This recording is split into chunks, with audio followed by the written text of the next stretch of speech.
नारी शक्ति जिंदाबाद।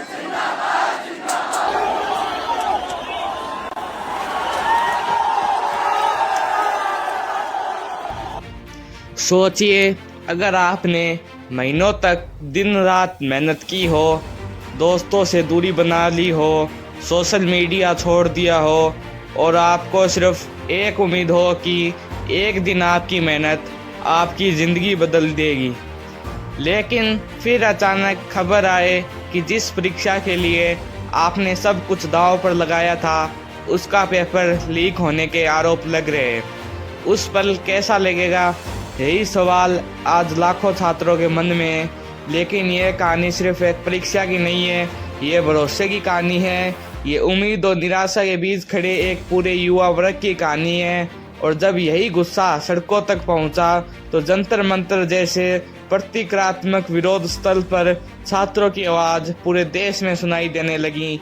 लेकिन सवाल है, आखिर ऐसा क्या हुआ कि एक परीक्षा का मुद्दा राष्ट्रीय बहस बन गया? आज के इस वीडियो में हम बिना किसी राजनीतिक पक्ष के पूरे घटनाक्रम को शुरुआत से समझेंगे, तो वीडियो को अंत तक जरूर देखिए, क्योंकि आखिर में एक ऐसा सवाल होगा जिसका जवाब शायद हर छात्र और हर माता पिता को खुद से पूछना पड़े। शुरुआत कहाँ से हुई? भारत में हर साल करोड़ों छात्र अलग अलग प्रतियोगी परीक्षाओं की तैयारी करते हैं। कई छात्र छोटे शहरों से आते हैं, कुछ परिवार अपनी बचत खर्च कर देते हैं, कई छात्र नौकरी छोड़कर तैयारी करते हैं और कुछ ऐसे भी होते हैं जो एक ही परीक्षा के लिए कई साल लगा देते हैं। ऐसे माहौल में अगर किसी परीक्षा की निष्पक्षता पर सवाल उठते हैं तो असर सिर्फ एक रिजल्ट पर नहीं पड़ता, असर भरोसे पर पड़ता है। पिछले कुछ समय में अलग अलग परीक्षाओं से जुड़े पेपर लीक और अनियमितताओं के आरोपों ने छात्रों की चिंता बढ़ाई। कई मामलों में जांच शुरू हुई, कुछ में गिरफ्तारियां हुई और कुछ मामलों में कानूनी प्रक्रिया आगे बढ़ी। लेकिन छात्रों का कहना था कि समस्या सिर्फ एक परीक्षा तक सीमित नहीं है। उनका सवाल था, क्या हमारी मेहनत सुरक्षित है? यहीं से सोशल मीडिया पर चर्चा तेज हुई। धीरे धीरे यह चर्चा ऑनलाइन पोस्ट से निकलकर जमीन पर विरोध प्रदर्शनों में बदलने लगी। आखिर जंतर मंतर क्यों बना केंद्र? दिल्ली का जंतर मंतर लंबे समय से शांतिपूर्ण विरोध प्रदर्शनों का एक प्रमुख स्थान माना जाता रहा है। जब विभिन्न छात्र समूह अपनी मांगों के साथ वहां पहुंचे तो उनकी कोशिश थी कि उनकी आवाज़ राष्ट्रीय स्तर तक पहुंचे। कुछ छात्र पारदर्शी जांच की मांग कर रहे थे, कुछ परीक्षा प्रणाली में सुधार चाहते थे, कुछ का कहना था कि भविष्य में ऐसी घटनाओं को रोकने के लिए मजबूत व्यवस्था बनाई जाए।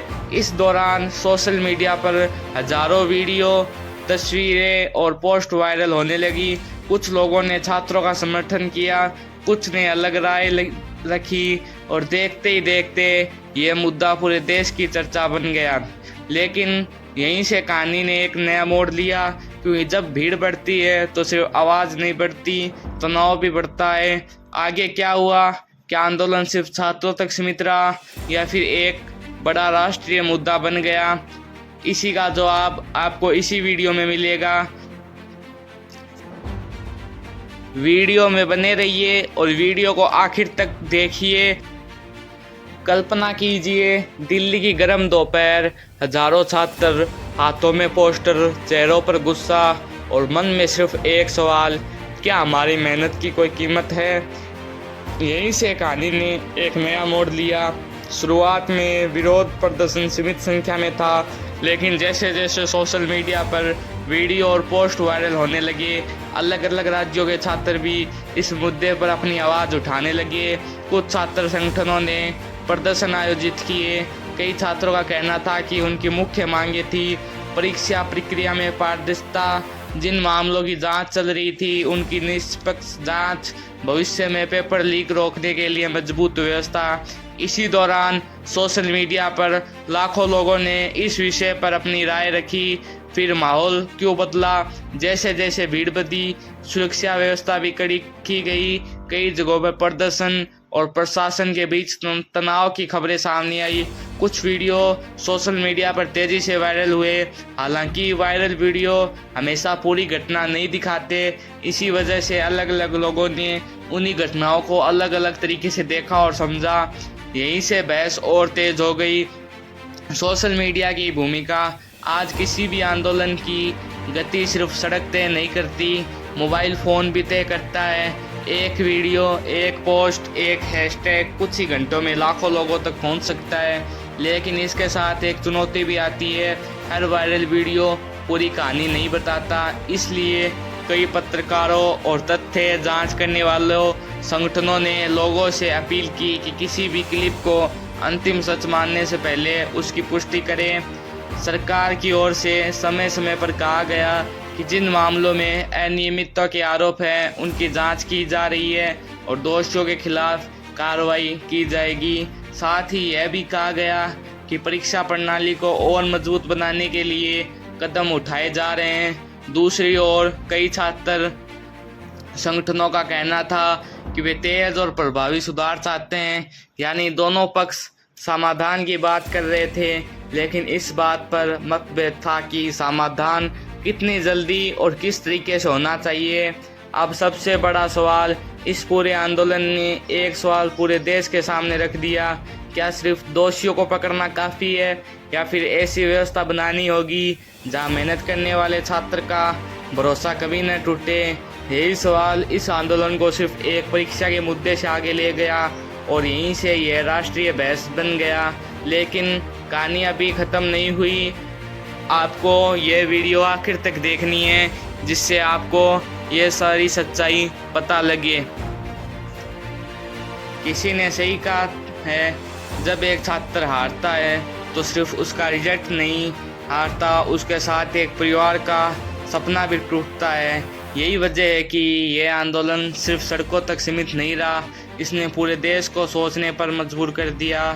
हर साल भारत में करोड़ों युवा प्रतियोगी परीक्षाओं की तैयारी करते हैं। कई छात्र सुबह 5 बजे उठते हैं, 10-12 घंटे पढ़ाई करते हैं, कुछ घर से दूर रहकर कोचिंग करते हैं, कुछ परिवार कर्ज लेकर बच्चों की पढ़ाई का खर्च उठाते हैं। ऐसे में जब परीक्षा की निष्पक्षता पर सवाल उठते हैं तो सबसे पहले टूटता है भरोसा। पहले लोग सिर्फ अपने शहर में विरोध करते थे, लेकिन अब एक वीडियो, एक पोस्ट, एक हैशटैग और कुछ ही घंटों में पूरा देश उस मुद्दे पर बात करने लगता है। लाखों छात्रों ने अपनी कहानी साझा की, किसी ने कहा मैंने 2 साल तैयारी की, तो किसी ने कहा मैंने नौकरी छोड़ दी, तो किसी ने लिखा अब फिर से शुरुआत करनी पड़ेगी। इन भावनात्मक पोस्टों ने इस मुद्दे को और बड़ा बना दिया। क्या सिर्फ छात्र प्रभावित हुए? नहीं, इसका असर कई स्तरों पर महसूस किया गया। माता पिता चिंतित हुए, कोचिंग संस्थानों में चर्चा तेज हुई और शिक्षा व्यवस्था पर सवाल उठने लगे। कई विशेषज्ञों ने कहा कि परीक्षा प्रणाली में पारदर्शिता और सुरक्षा को लगातार मजबूत करना जरूरी है ताकि छात्रों का विश्वास बना रहे। कई लोग सोचते हैं पेपर लीक का मतलब सिर्फ परीक्षा दोबारा होना है, लेकिन असली नुकसान समय का होता है। 1 साल, कभी कभी 2 साल और कुछ छात्रों के लिए उनके पूरे करियर की दिशा बदल देता है। इसी वजह से ये मुद्दा सिर्फ एक परीक्षा का नहीं बल्कि युवाओं के भविष्य से जुड़ा विषय बन गया। यही वह मोड़ था जहां बहस सिर्फ क्या हुआ से बढ़कर आगे बढ़ अब क्या बदलना चाहिए तक पहुंच गई। यही सवाल आज भी लाखों छात्रों के मन में है। क्या तकनीक से पेपर लीक रोका जा सकता है? क्या दोषियों के खिलाफ और तेज कार्रवाई होनी चाहिए? क्या परीक्षा प्रणाली में ऐसे सुधार हो सकते हैं जिससे छात्रों का भरोसा और मजबूत हो? इन सवालों पर अलग अलग राय हो सकती है, लेकिन एक बात लगभग सभी मानते हैं, मेहनत करने वाले छात्रों को निष्पक्ष मौका मिलना चाहिए। लेकिन क्या इस आंदोलन के बाद वास्तव में कुछ बदला? क्या नए नियम बने? क्या भविष्य में ऐसी घटनाओं को रोकने के लिए कोई ठोस कदम उठाए गए? और सबसे बड़ा सवाल, क्या छात्रों का भरोसा वापस लौट पाया? अब फैसला आपके हाथ में है। क्या आपको लगता है कि भारत की परीक्षा प्रणाली में और बड़े सुधारों की ज़रूरत है? अपनी राय कमेंट में ज़रूर लिखिए। अगर आपको यह वीडियो जानकारीपूर्ण लगी हो तो उसे शेयर करें, चैनल को सब्सक्राइब करें और ऐसी रिसर्च आधारित वीडियो के लिए हमारे साथ जुड़े रहें। मिलते हैं अगली वीडियो।